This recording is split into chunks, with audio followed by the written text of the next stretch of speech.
I remember being on the dance floor with my friends.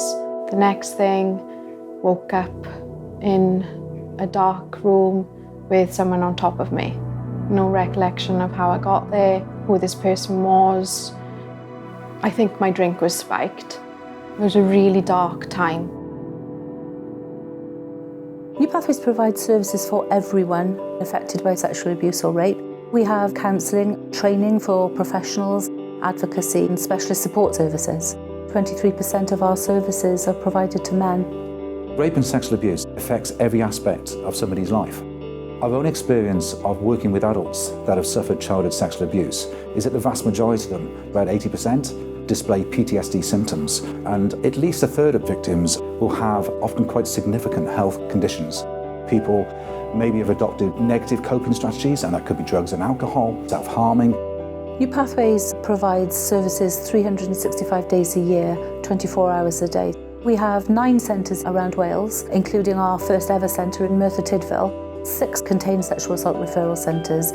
SARCs provide immediate crisis intervention for people who have experienced rape within the last 10 days. Crisis workers greet them immediately within 1 hour of them contacting us. In my experience, victims of sexual violence don't want to go to a busy GP surgery. To have somewhere that people can go at a very traumatic time like this is fantastic. In 2017 I was raped. I was experiencing flashbacks every day.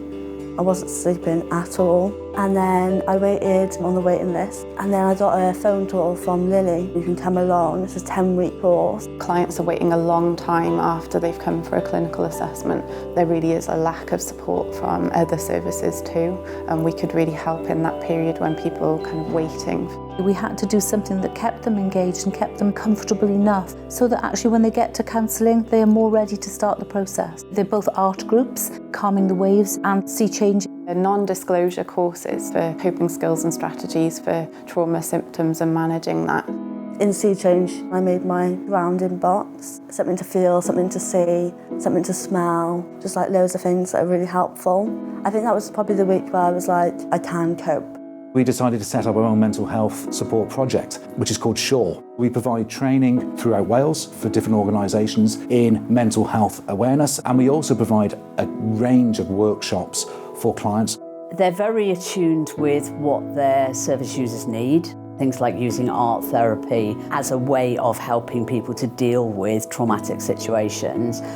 I work with children as young as age 3. Sometimes it's really hard for these children to talk to their parents, social workers. Storytelling could help that. Our Outlook project works with offenders and ex-offenders that have been victims of rape and sexual abuse. Well, our Liberate project supports people who have been victims of human trafficking, sexual exploitation.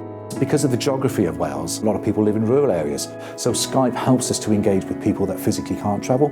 We work with 6 of the health boards in Wales and all of the violence against women, domestic abuse and sexual violence forums. We work with the police, Crown Prosecution Service, with prisons, the National SARC Advisory Board.